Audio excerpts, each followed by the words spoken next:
This is your News Source Evening Bulletin for today, Tuesday, the 11th day of July in the year 2023. I am Gordon Mosley reporting, and here's what we're tracking tonight. Faced with what appears to be a shortage of local chicken on the local market, the Guyana government has lifted the ban on poultry imports and has started the importation of chicken itself from neighboring Brazil to meet the local demand. Local poultry producers have been dogged by a chicken virus which has crippled the industry locally, resulting in a drop of local poultry production. Speaking with News Source today, Minister of Agriculture Zulfikar Mustafa explained that the move to import chicken is intended to cushion the impact that the poultry virus has had on local production. Through the Guyana Marketing Corporation, the Ministry of Agriculture is selling the imported bulk chicken to local poultry producers and farmers at a cost of $285 per pound. We started to bring in some to just finish because with the hepatitis that they had some issues. So the GMC sell it back to the farmers who would have sold or who normally sell those chickens, so that the effect would not change. If you understand what I'm saying. For example, if you was a poultry farmer and you had issue with the disease and the other things and so, and you know your chicken, your production level drop, we will give you the chicken up to like about $285 a pound. You can retail it back like for about $300 and that's about $100 pound. Price will remain the same. Plus, you as a chicken farmer or a poultry farmer will not feel the effect that you lose in production until things come back to normal. According to the Agriculture Minister, 3 to 4 containers of chicken arrived in the country from Brazil a few days ago. However, he maintains there is no shortage. Meanwhile, the Agriculture Ministry, together with the Guyana Livestock and Development Agency, recently met with the Marara Bank and a number of small farmers to iron out the criteria for loans needed to ramp up production in the poultry sector. The Agriculture Minister told News Source that poultry farmers can now access loans between $500,000 and $1.5 million without any collateral. However, certain criteria must be met. At a symposium last Friday at the Otterchunk Convention Center, President Irfan Ali disclosed that the government completed negotiations with the Marara Bank to allow for poultry farmers to access low-interest loans. And we have arrived at a position of loans $500,000 and less. This is for the small farmers. They are willing to facilitate a 3.5%. 3.5% interest rate from 7%. Between $500,000 to $1 million, 4%. This is remarkable.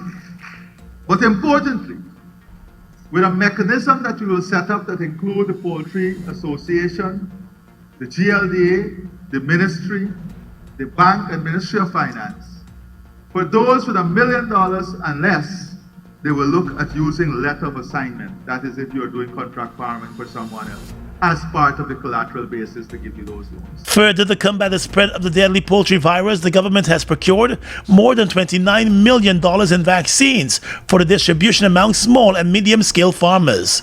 The move, the president said, will also bring down the cost of the chicks being sold to farmers. The Agriculture Minister said the government has also embarked on a number of other initiatives to bring down the cost of poultry production. We are looking forward to be a net exporter in poultry production. That is why we have embarked on a number of initiatives. We have already the corn and soya project.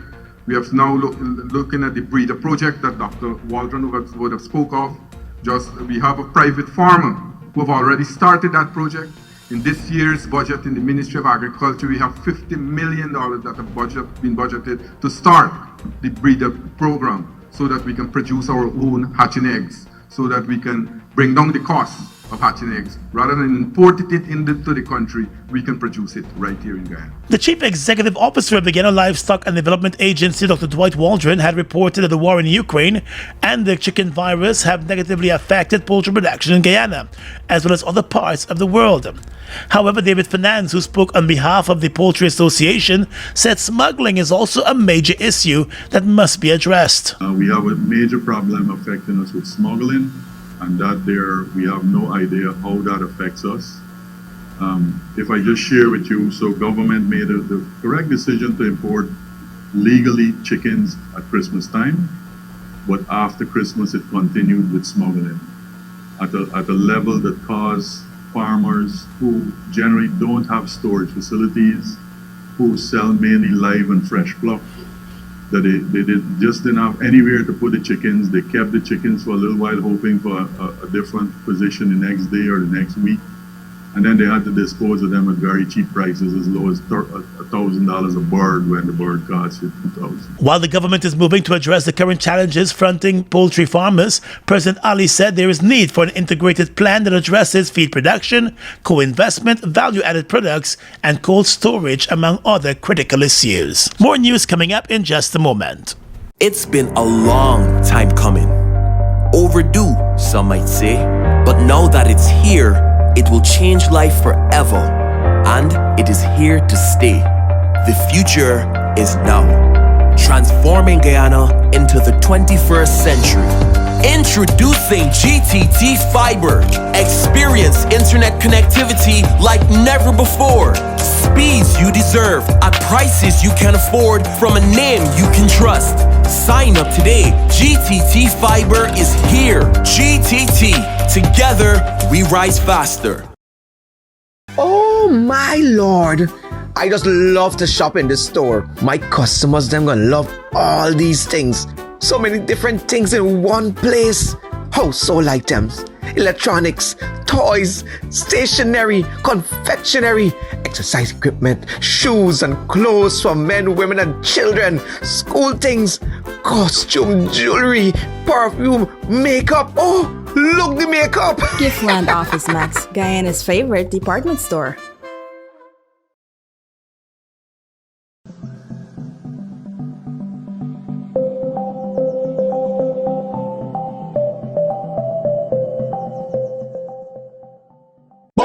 Bust the flavors. We're full of flavors. Bust the flavors, that my crave for. We're full of flavors. Tell your neighbors about the bust the flavors. Grab a bust the flavors. Yeah, thirst buster. Grab a buster. Bust the flavor, taste the savor. Bust the flavors. Bust the flavors.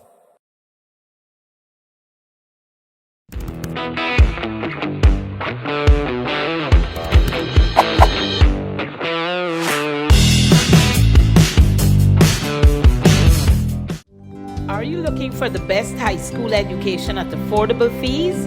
Then register your child today at the VYC Academy. Now enrolling grades 7, 8, and 9 students for the 2023-2024 academic year. VYC Academy, achieving academic excellence.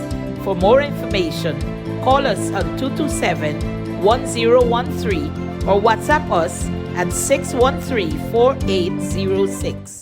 Strong and solid in countries far and wide. New India Assurance, we're standing by your side. Golden service, half a century and more. New India Assurance, our policies are secure. From the heart of India, we serve these islands.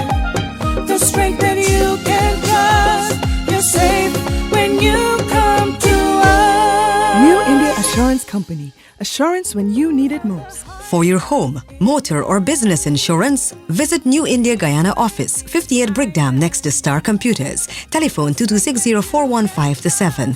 Comfortable parking available.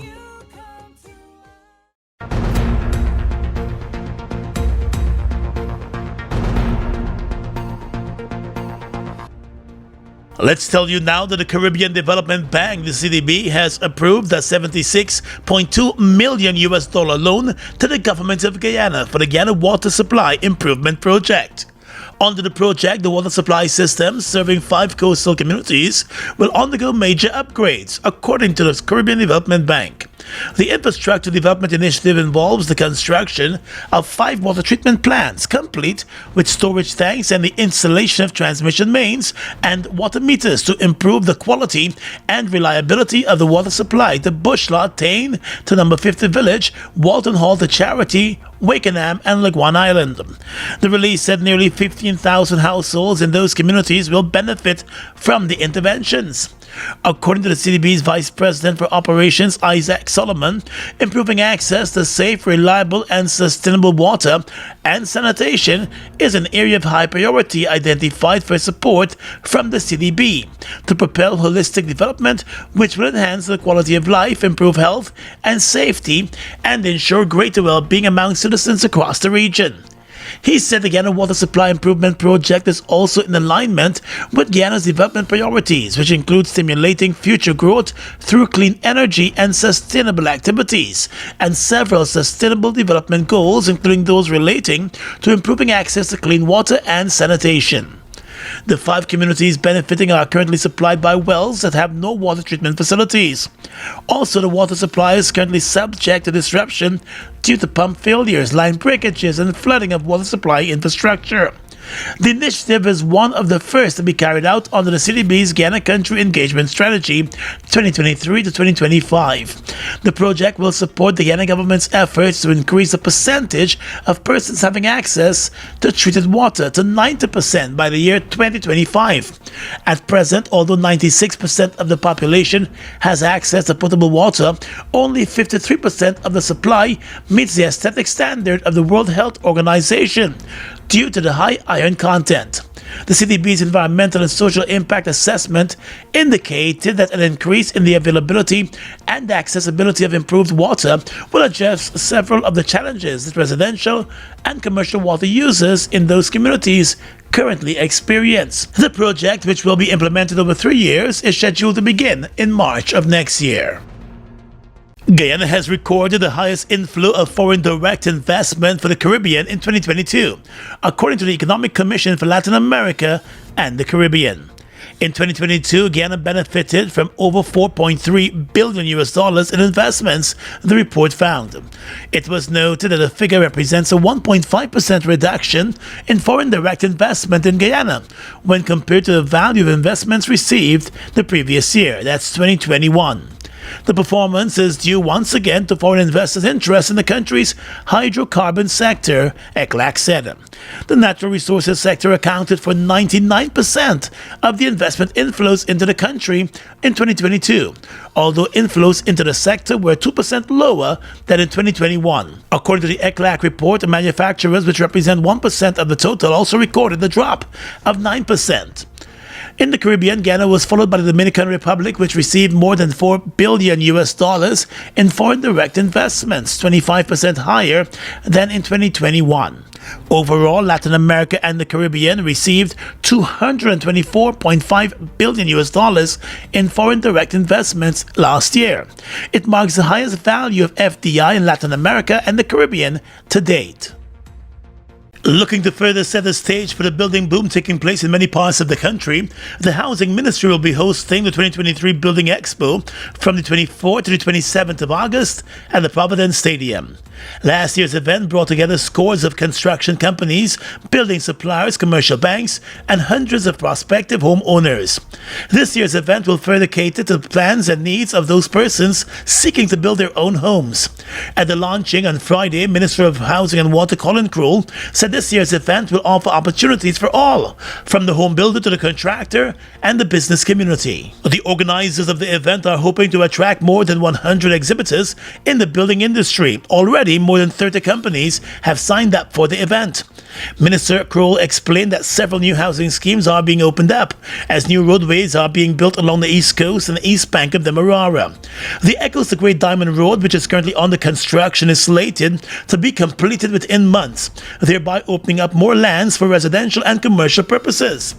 Minister within the Ministry of Housing and Water, Suzanne Rodriguez, noted that the upcoming Building Expo will also bring together all of the major financial and lending institutions to assist new house lot owners on their way to home construction and home ownership. Minister Rodriguez also said the housing and building boom will continue, and the Housing Ministry and its partners will continue their work to ensure development across the housing sector.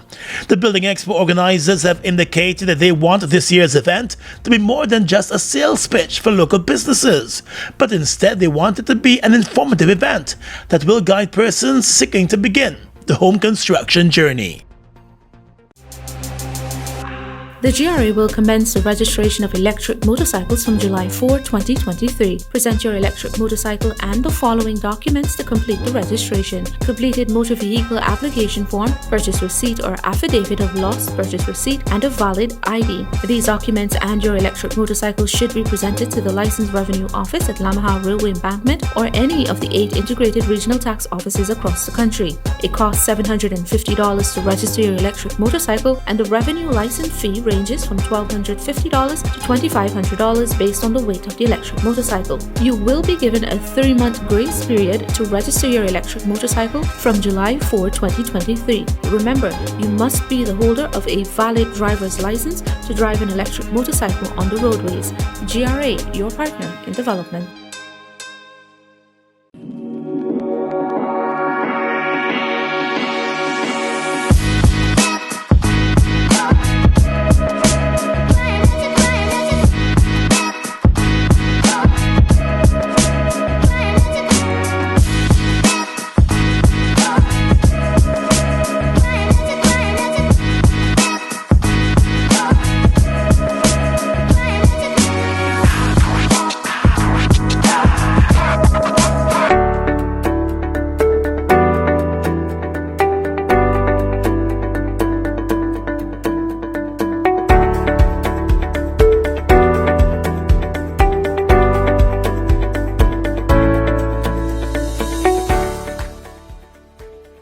So going on, champ? I passed here last week and this shop lock up tight. Why? We come down with the flow, so we have to take a couple of days. I can't deal with them kind of setbacks, Bano. I just get a headache when you see I can't make me little bread. I know them ways, champ, but thank God for NIS. NIS? What you got to do now with NIS? I mean, what I got to do with NIS? I registered as self-employed and I make monthly contributions to NIS. So you see, for them days I lose, NIS pay me back for most of them days. What? That's good. You know, I always used to believe that it's only people in big offices and sellers pay NIS. Nah man, NIS for any working person between the ages of 16 to 60. And as self-employed, you get all the benefit as an employee except for industrial benefits. So what I gotta do for set up this thing? All I gotta do is visit NIS on breakdown, or if you're living out of town, you visit any NIS closest to your location. And once you register and your registration complete, you can start making NIS contributions. Alright, so I gotta walk with and like how much money I gotta pay a month? I ain't gotta walk with no big money. All I gotta walk with is your birth certificate and any farm ID. And when you reach down there, ask for the compliance department. Good.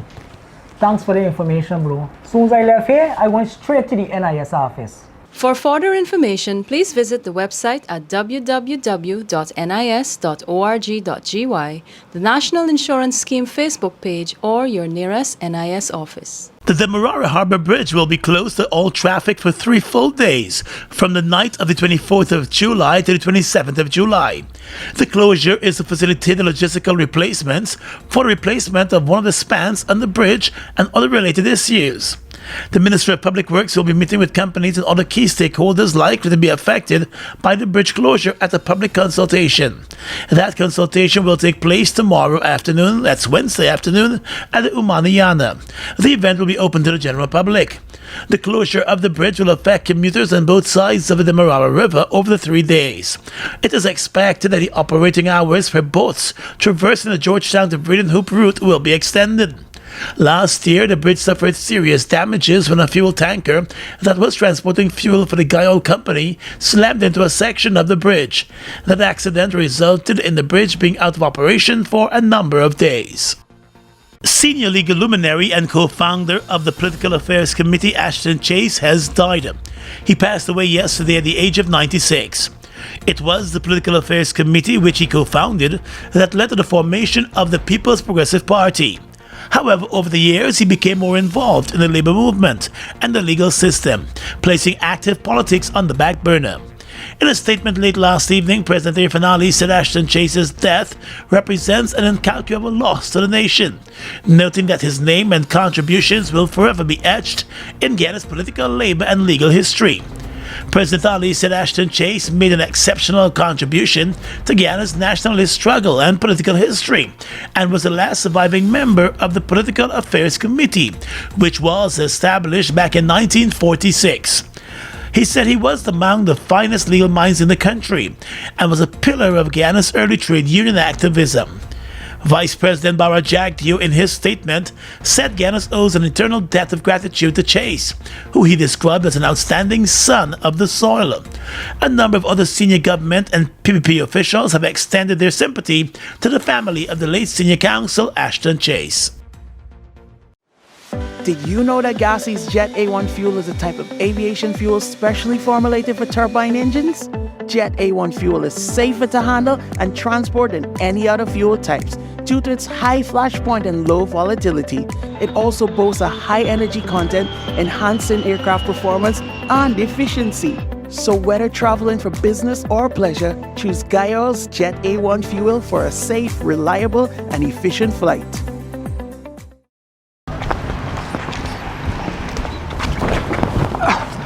Sorry. Jack? Hey. Boys, where you going with all that speed? Yo, today's the 15th. My NIS contributions are due, and I ain't even get the forms as yet. Hold on. You mean to tell me that you're not aware that all self-employed persons can now make their NIS contributions using the MMG app from the comforts of their homes and offices? Really? You know, I just pay my bills using MMG, you know? Yes, Jack. And the thing's simple. All you have to do is open the app, select Pay Bills, Government Services, NIS, and Pay. They will prompt you to enter your NIS number, the month you're paying for, and the amount. So I don't need to submit any form? No. The only time you submit in a form is when you're making a claim. Wait. I could make a claim too? Oh, no, man. You didn't know that? Yes. All self-employed persons are entitled to all benefits from NIS. Well, except for the industrial benefits. And here's the good part. All of their forms, you can download them from the NIS website. Well, girl, I'm really glad I bumped into you. Anyhow, make sure you pay your bills later. Later? I gotta sit down right here and pay my contributions first. Take care. For further information, please visit the website at www.nis.org.gy, the National Insurance Scheme Facebook page, or your nearest NIS office.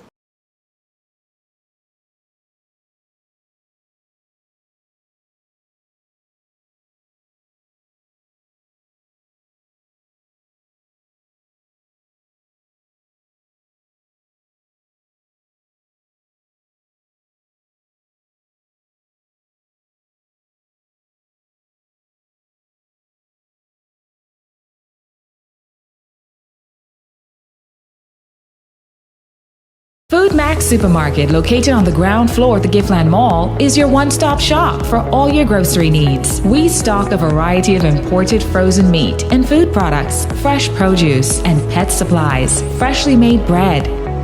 Rotisserie chicken and patties are also available daily.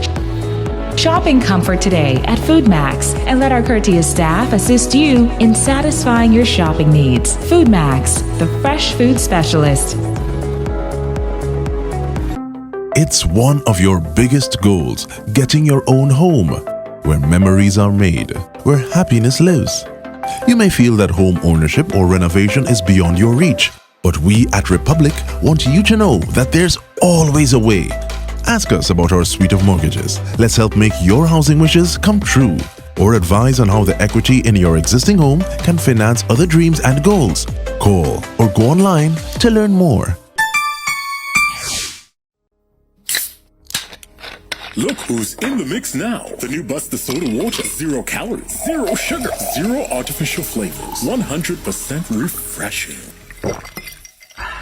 Taste Buster Soda Water today. Buster Soda Water. Now available for only $120.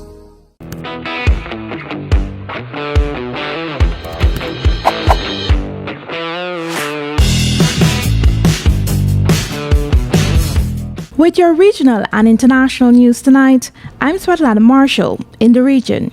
A 6.6 magnitude earthquake struck in the Atlantic Ocean near the Northern Caribbean, causing some buildings to lightly sway in the region on Monday. The Associated Press said the quake struck at a shallow depth of 6 miles, according to the U.S. Geological Survey. The epicenter was located about 170 miles northeast of Antigua and Barbuda. The earthquake was felt in several islands, including Puerto Rico. No damage was immediately reported, AP said. The Virgin Islands Consortium said the U.S. Geological Survey has reported 2 significant seismic events, an earthquake of magnitude 6.6 in the North Atlantic Ocean and a subsequent magnitude 4.2 tremor in the Leeward Islands on Monday afternoon. The larger earthquake sent tremors that were felt in the U.S. Virgin Islands and other Caribbean islands, the Virgin Islands Consortium reported. The Virgin Islands Territorial Emergency Management Agency is closely monitoring the situation. Cuba will look to expand cooperation at an upcoming summit of European Union, Latin American and Caribbean leaders next week, its foreign minister said, but accused the EU of manipulative behavior that could hamper leaders' ambitions. Reuters in a report said the heads of state from the EU and the Community of Latin American and Caribbean States, CELAC, are set to meet in Brussels on July 17 and 18, the first summit after an 8-year hiatus, where they are expected to discuss climate change, development financing, and the humanitarian crisis in Haiti. Cuban Foreign Minister Bruno Rodriguez is hopeful that the summit will allow leaders to expand inclusive and mutually advantageous cooperation. However, Rodriguez added that the EU's lack of transparency and manipulative behavior in preparing for the summit puts its success in serious risk. The diplomat said the EU had tried to impose restrictive, divisive ways of holding talks that made direct, transparent talks impossible. Reuters said the EU's diplomatic service did not immediately respond to requests for a comment. The EU is Cuba's top trade partner and says it is committed to mutual respect despite the U.S. sanctions against Havana and the opening of the island to Russian businessmen. And finally tonight, international news. Heavy rains are continuing to cause havoc across northern India, claiming at least 20 lives since Saturday. The bad weather, which is expected to continue into Friday, has sprung trees, flooded homes, and closed major roads in several states. On Tuesday, Delhi was put on high alert for flooding as water levels in the Yamuna River rose to dangerous levels. Officials have since relocated thousands of people living near the riverbanks to safer locations. Residents living in other vulnerable areas have also been told to prepare to be evacuated if needed. Traffic over a key bridge, which runs over the river, was cut off and schools are closed for a second day due to heavy rainfall. Delhi's chief minister said the next 2 days would be crucial for the city, but added that his government was prepared to tackle any situation. India's weather department has warned that heavy rains are expected to continue in the region well into the weekend. And that's your News Source Evening Bulletin for tonight. I'm Gordon Mosley reporting and encouraging you to stay safe.